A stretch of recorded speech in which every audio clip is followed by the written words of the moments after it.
Fala, meus amigos. Acabou agora lá em Salvador, sem sofrimento para mim, sem alterar meu batimento cardíaco, conforme a promessa que eu fiz depois do que o Arboleda fez, né?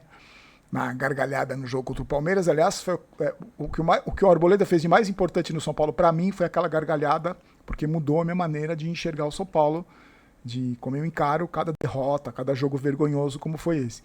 Mas é incrível como o vento e a chuva atrapalham esses jogadores do São Paulo. Hoje, mais uma vez, a chuva e o vento, né, realmente castigaram os jogadores do São Paulo, impediram o bom futebol. Eu tô brincando, lógico, porque quando o São Paulo ganhou do todo-poderoso que Boston River, eu vi comentário de gente me xingando que eu era louco porque o São Paulo só não tinha goleado por causa que tinha chovido e ventado muito. Então, por isso que o São Paulo não tinha jogado melhor contra o Boston River. E hoje a chuva de novo, então atrapalhou o vento, é que eu não percebi, mas deve ter chovido muito em Salvador e ventado muito, porque o futebol foi muito parecido. Contra um adversário, o Vitória, com todo respeito ao Vitória, o Vitória, se tivesse jogadores, atacantes de qualidade, o Vitória teria vencido por 5-0 hoje. É que o Vitória tem bastante André Silva lá. Tem uns André Silva lá também. O tal do Kaiser, do Renato Kaiser, o Renato Kaiser fez mais pro São Paulo hoje do que o André Silva fez. Só das bolas que o Kaiser perdeu ali no ataque, ele já fez mais pelo São Paulo do que o André Silva fez na carreira dele inteira pelo São Paulo. Então, se o Vitória tivesse jogadores com um pouco mais de qualidade, já teria feito pelo menos uns 4, 5 gols no São Paulo hoje. Mas agora, sabe o que eu queria falar para vocês, o que me deixa mais triste? O que me deixa mais triste, eu tava pensando nisso outro dia, e antes do jogo contra o Boston River, depois, durante o jogo contra o Boston River, depois, e hoje também, antes do jogo e depois do jogo, eu pensei nisso muito, e me deixou muito triste isso. Sabe o que é? É assim, a gente tá não é pessimismo, tá, gente? É só olhar para trás, pro nosso passado recente, e só olhar para o momento atual, vendo o futuro. Mais uma vez, o São Paulo tem tudo para ter um ano de 2026 perdido. Você acha sinceramente que esse time do Roger Machado, porque não vai contratar, tá, gente? Não vai contratar. Não vai mandar o treinador embora e trazer um outro melhor, porque a gente sabe como funcionam as coisas no São Paulo. Quem manda, a gente sabe. Vai ter a janela de transferência, muito provavelmente os outros times vão contratar, o São Paulo não. Então não vai melhorar, as coisas não vão mudar, porque o André Silva não vai passar a jogar bola, o Cedric não vai acertar cruzamento, o Tolói não vai ter o fôlego de um garoto, do maratonista, não vai. Vai continuar a mesma coisa. Você acha mesmo que o São Paulo vai ser campeão brasileiro com esse time? Responde com sinceridade para mim, por favor. Você acha que o São Paulo vai ser campeão brasileiro? Você acha que o São Paulo vai ser campeão da Copa do Brasil? Esses jogadores aí, esse elenco, esse treinador, Rui Costa, você acha que vai ser campeão da Copa do Brasil? E você acha que vai ser campeão da Sul-Americana? Você acha? Sinceramente, estou perguntando sinceramente. Porque a gente fala da Sul-Americana ser um torneiozinho sem vergonha, que é mesmo sem vergonha, mas é dificílimo de ganhar. Para mim é o mesmo nível de Libertadores, um pouco abaixo. Tanto que os brasileiros na Libertadores estão deitando e rolando. Na Sul-Americana é tão ruim, que é tão mais difícil que os brasileiros, só o São Paulo ganhou do todo-poderoso que Boston River. Mas você acha que o São Paulo tem time para ganhar a Sul-Americana? Você deve ter respondido não para as 3 perguntas. Se você acompanha minimamente o São Paulo, e não é uma questão de ser pessimista ou otimista, vou relembrar, você respondeu não para as 3, que o São Paulo não tem condição de ser campeão brasileiro, não tem condição de ser campeão da Copa do Brasil, apesar que milagres podem acontecer, e nem da Sul-Americana. Então, se você pensa como eu, porque eu penso dessa maneira, vai ser mais um ano que o São Paulo vai ser um mero coadjuvante medíocre em todos os campeonatos que disputa, certo? Porque a gente vai assistir um jogo contra o Vitória, contra o Vasco semana que vem, contra o O'Higgins lá na Sul-Americana. A gente vai assistir, mas a gente não vai assistir o jogo de um time que vai lutar por título. Não vai. A gente vai assistir um jogo de um time que vai ficar no meio da tabela, que vai ser desclassificado ali nas quartas de final, se chegar muito longe, vai ser eliminado das competições que disputa. Então, pra mim, como torcedor do São Paulo, aí vem o lado pessoal meu, pra mim isso é muito triste, é muito vergonhoso. Porque você assistir aos jogos do São Paulo sem nenhuma expectativa de conquistar nada, pra mim é muito muito triste, é muito triste. E aí, o que acontece? Aí entra, de novo, aquilo que eu já comentei com vocês algumas vezes aqui, que é o desprazer de assistir o São Paulo jogar. Hoje o desprazer é de ver determinados jogadores vestirem a camisa do São Paulo. Você olhar para determinados jogadores, eles estarem vestindo esse símbolo aqui. Isso dói demais. Mas quando você olha um time em campo e você sabe que não vai ganhar nada, que o time não vai ganhar nada, porque eu acho que, por mais que seja o meu trabalho, por mais que seja importante que você esteja aqui, por mais que seja importante que você deixe o like no vídeo, que você comente, que você se inscreva, por mais importante que seja você empolgado com o São Paulo, você feliz com o São Paulo, você consumindo o São Paulo, por mais importante que seja para mim, eu não posso mentir para você. Eu não posso mentir em relação àquilo que eu penso. Eu não posso dizer para você, vamos lá, gente, vamos acreditar, o Roger Machado é um grande treinador. Vamos lá, gente, vamos acreditar, o André Silva vai ser o artilheiro da Copa do Brasil. Vamos lá, o Tolói é o melhor zagueiro que a gente já... Eu não posso falar isso para você. Ah, vamos acreditar, vamos apoiar, vamos lotar o Morumbi contra o Rings. Eu não posso fazer isso com você. Eu estaria sendo sacana com você, eu estaria sacaneando você. E estaria mentindo para você. Eu não vou fazer isso, eu não vou fazer isso. Eu não vou fingir uma falsa empolgação e falar, agora a Mara e o Schwartzman foram expulsos, vamos lá, o São Paulo tá mudando. Não vou fazer isso, me desculpe, eu não vou. Pode até ser que esteja mudando, né? Mas vai demorar 30 anos pra gente assistir um jogo do São Paulo com grandes jogadores, um grande treinador, com uma grande diretoria, um grande diretor de futebol, e o São Paulo sendo protagonista. Vai demorar anos, anos! E eu não vou me iludir, eu não me iludo mais, eu não vou mais quebrar a cara. Não vou. Então, pra mim, isso é o mais triste. É você ver, você liga a televisão, você faz a transmissão na rádio, que a gente fez na Rádio Barolo. Obrigado pra todo mundo que esteve lá. Sabendo que a gente, muito provavelmente, a gente vai sofrer, eu digo, vai passar raiva. E não digo nem passar raiva, no meu caso mais não é nem isso, mas assim, você não vai ter prazer nenhum de ver o seu time jogar. Nenhum prazer. Você não vai ver um time que está em segundo, começa a rodada em segundo lugar da tabela, milagrosamente, também muito por causa do trabalho do Crespo, mordendo já para atropelar o Vitória e ganhar e continuar na parte de cima da tabela. Olha a preguiça que os caras entram em campo, olha a preguiça da saída de bola do Tolói, do Alan Franco. Olha a preguiça com que joga o Cauli. Olha, você acha que isso é postura de um time que tem que atropelar o Vitória? Pra qualquer adversário, como tinha que ter atropelado o Atlético Mineiro também, para se manter na briga pelo título do campeonato? Você viu como o São Paulo entrou em campo hoje? Você viu a preguiça? Controlando o jogo? Então é um desprazer.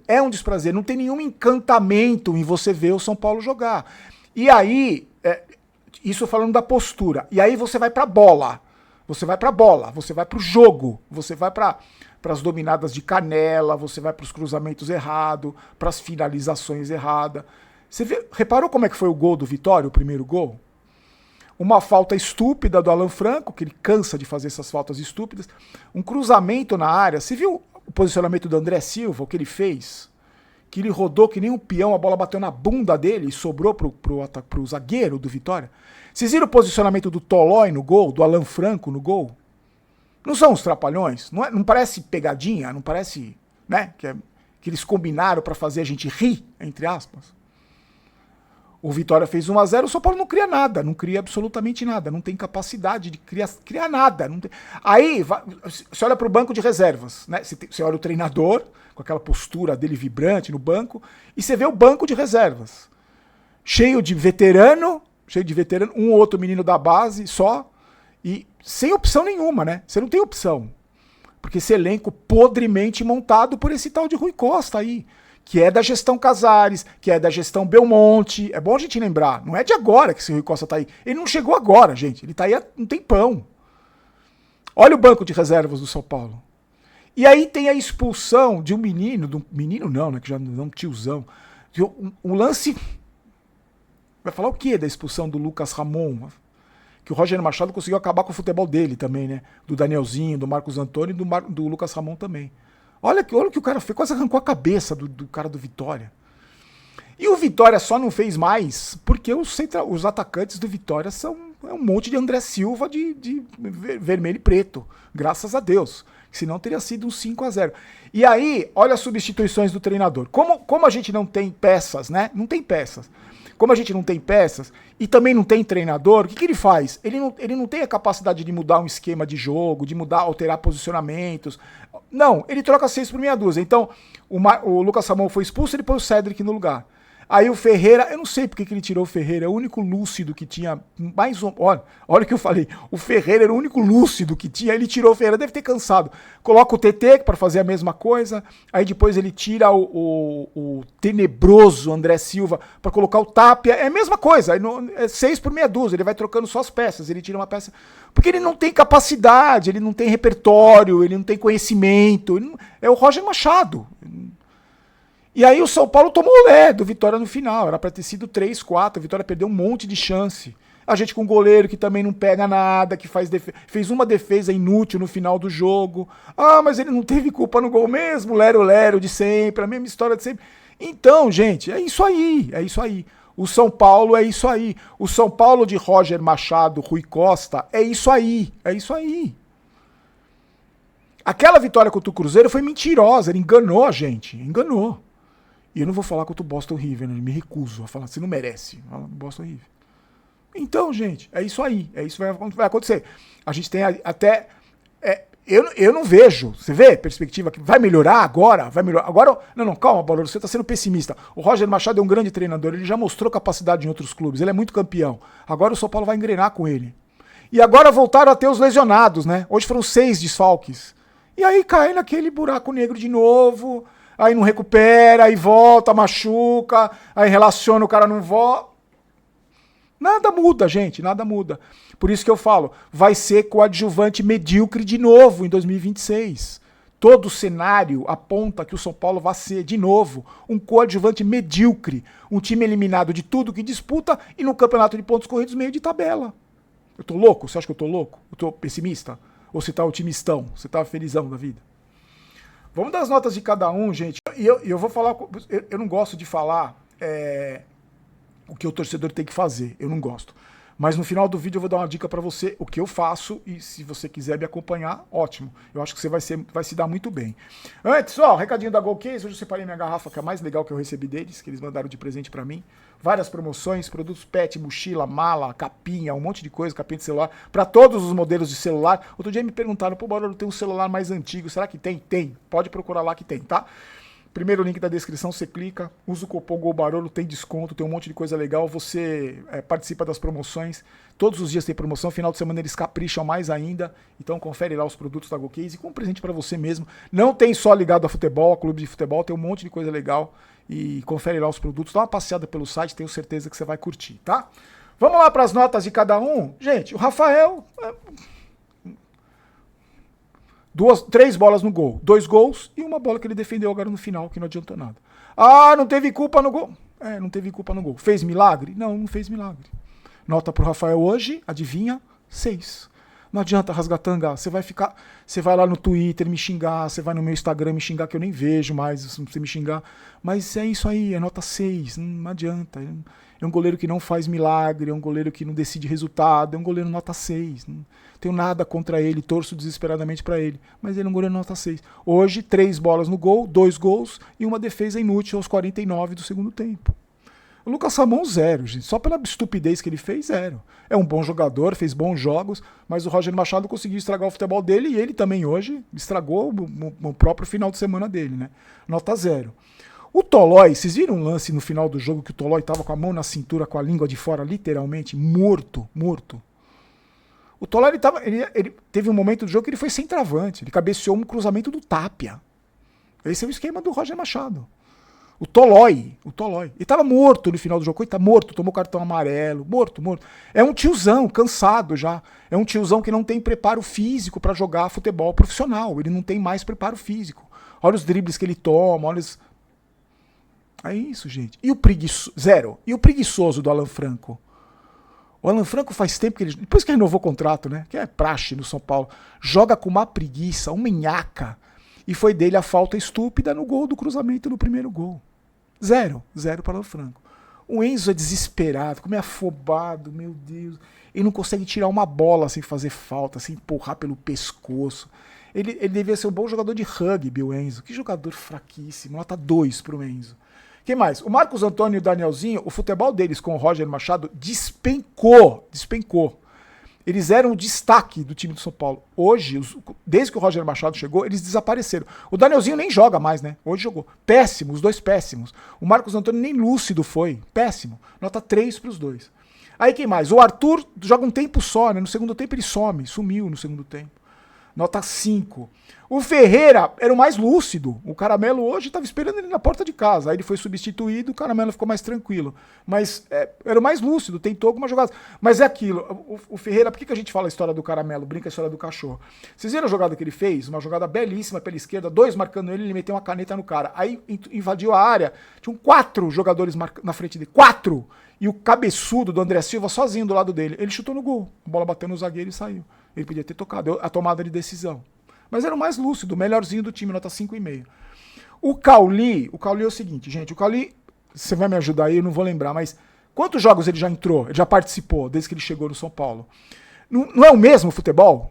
Ele não joga sempre a mesma coisa? Ou seja, nada? É muito pouco, vamos dizer assim? Então, eu já tenho falado isso pra vocês. O Cauli é isso aí. É o que ele joga todo jogo. Hoje ele foi exatamente o que ele fez. Exatamente o que ele fez em todos os jogos que ele vestiu a camisa do São Paulo. Muito pouco. Então, o Cauli é isso aí. É um jogador nota 4, nota 5. É isso que ele vai receber hoje. Aí quem mais? O André Silva vou falar uma coisa pra isso. O André Silva ainda não prometeu nada hoje pra torcida. E cumpriu tudo que prometeu. O Kaiser foi melhor que ele. O Kaiser jogou melhor que ele. Mas eu vou falar uma coisa pra vocês. Eu não teria tirado o André Silva. Sabe por quê? Porque hoje é o jogo que é o sonho de todo centroavante. Ter 2 pontas fazendo jogadas de linha de fundo e cruzando bola na área. Porque com esse jogo de hoje, com os 2 pontas abertos, o André Silva não tem que sair da área, ele não tem que tabelar, ele não tem que fazer pivô, ele não tem que fazer triangulação. Porque aí, pelo amor de Deus, né? Você quer que o André Silva domine bola, faça articulação, pivô, parede... Aí você tá fumando pedra. Então, ele ali na área, com os caras cruzando bola na área, ele tinha chance de fazer gol. Eu não teria tirado ele. Não, eu tô falando sério, não tô sendo irônico. Eu não teria tirado ele. Porque nesse tipo... Você viu? Teve uma hora que a bola bateu no zagueiro, pipocou ali, ele quase fez um gol, chutou de tornozelo, que o goleiro fez uma defesa. Chutou fraco, o goleiro defendeu. E teve uma cabeçada também, que ele cabeceou sozinho, fraco, na mão do goleiro. Mas é o André Silva, gente. E assim, eu acho que você não vai duvidar, você não vai discordar de mim. Ele é um fracasso. A contratação do André Silva pelo seu Rui Costa, da gestão Casares, é um fracasso. É um fracasso. Ou não? Ou ele fez grandes jogos, ele foi artilheiro de várias competições, inclusive do título que ele conquistou pelo São Paulo? Não. Então é um jogador que já mostrou que ele não tem condições de ser jogador do São Paulo. Então ele vai ter mais oportunidades, porque é o que tem. Ele vai ter mais oportunidades porque o Rian Francisco colocar ele para jogar o Sub-20. Ele vai ter mais oportunidades porque o Caleri também vive se machucando e não joga todo o jogo. Ele vai ter mais oportunidades porque o reserva dele é o Tapia. Então ele vai ter mais chances para fazer o que ele fez hoje. Então, mas é isso aí. O André Silva é isso aí. Ele não vai... Vocês acham que no próximo jogo ele vai aprender a fazer pivô? Ele vai aprender a fazer parede, ele vai sair da área pra tabelar. Não vai, gente, não vai. Vai aprender do dia pra noite? Não vai. Mas hoje eu não teria tirado ele. Não teria. A finalização mais perigosa do jogo foi dele. Foi dele. Aquele chute de tornozelo que o goleiro pegou. Então nota 4 pro André Silva hoje. Aí os caras que entraram. O Luca e o TT, eu não vou comentar esses meninos, eu não quero falar deles porque é fogueira, não dá, não é assim que se coloca menino da base, já cansei de falar isso. Mas eu queria falar do Cedric. Vocês viram? Repara no gol, a postura do Cedric quando o cara passa e recebe a bola de calcanhar. Ele larga a mão da jogada. Ele larga a mão. Vocês viram a bola, o bico que ele deu pra cima no final do jogo? Sabe por quê? Primeiro porque ele é ruim. Primeiro porque ele é grosso. Segundo, porque renovaram o contrato dele por 3 anos. Você acha que ele tá preocupado? Enquanto você tá aí pistola porque o São Paulo perdeu, você acha que o Cedric tá preocupado? Eu acho que tinha que mandar embora o cara que contratou ele. E prender o cara que renovou o contrato. Não é? Eu tô louco. É isso. Você percebe como as coisas funcionam no São Paulo? Como por isso que é coadjuvante? Contrata um veterano em fim de carreira que não joga nada e renova o contrato dele por 3 anos. Pra ele apresentar o que ele fez aí. E o Mike, o menino da base, nem relacionado é. Você percebe que não é coincidência, não é obra do azar, não é o Divino Espírito Santo, não é. É incompetência. Vamos chamar de incompetência. É isso. Que nota você quer que eu dê pro Cedric? Eu vou deixar no comentário aí, você dá nota pro Cedric. E o Roger Machado? O Roger Machado também, gente. Você tá surpreso com o Roger Machado? Nossa, Barolo, o Roger Machado não tem repertório. Tô chocado que o Roger Machado não sabe substituir. Quando que o Roger Machado fez o que ele fez de diferente do que ele fez hoje? Quando? Em qual momento da carreira dele o trabalho do Roger Machado foi diferente do que ele está fazendo no São Paulo Futebol Clube? Quando? Nunca. Só o seu Rui Costa, que é muito amigo dele, que não enxergou isso. Agora, por que não enxergou? Você tem que perguntar para o Rui Costa. Amanhã voltamos com a nossa live. Quero te desejar um ótimo final de semana. Amanhã voltamos à nossa live às 8 da noite e às 8h30 tem QG Tricolor. Estaremos aqui. O que eu queria falar para você é o seguinte. Eu não gosto de falar como o torcedor tem que fazer. Como tem que torcer, você tem que apoiar, criticar, xingar. Eu não gosto de fazer isso. Cada um faz o que quiser. Eu não sou fiscal de torcedor. Mas se você quiser fazer o que eu estou fazendo, que tem me feito muito bem, eu recomendo. Não sofra. Não sofra. Não estrague o seu final de semana por causa dos cabeças de bagre comandados por Roger Machado. Não estrague o seu final de semana. Continue criticando, cobrando, acompanhando, dependendo do nível que tiver a sua úlcera, o seu omeprazol, você continua acompanhando. Prestigie a mídia alternativa, os canais que estão aqui trabalhando, deixe o seu like no vídeo, comente, compartilhe, tudo aquilo para ajudar no crescimento da mídia alternativa. Mas não sofra por esses caras. E outra coisa, não se iluda. Porque a ilusão é a mãe da tristeza. Não se iluda. Não vai ganhar nada. Não vai ser campeão. Não vai chegar em primeiro no Brasileiro. Não vai ser campeão da Sul-América. Não vai. Não é pessimismo. É realismo. É pé no chão. E aí você evita sofrimento. Evita o desgaste. Evita passar raiva com esses caras. Porque não vale a pena. Não vale a pena. Obrigado, Arboleda. Eu te devo isso. Você fez isso por mim. Muito obrigado. Graças à sua gargalhada, eu vejo São Paulo hoje, vejo vocês todos de um jeito diferente. Se você quiser fazer como eu te garanto que vai te fazer muito melhor. Nos encontramos amanhã, meus queridos. Muito obrigado mais uma vez pela parceria, a companhia de sempre. E até amanhã às 8 da noite nos 2 canais. Um abraço.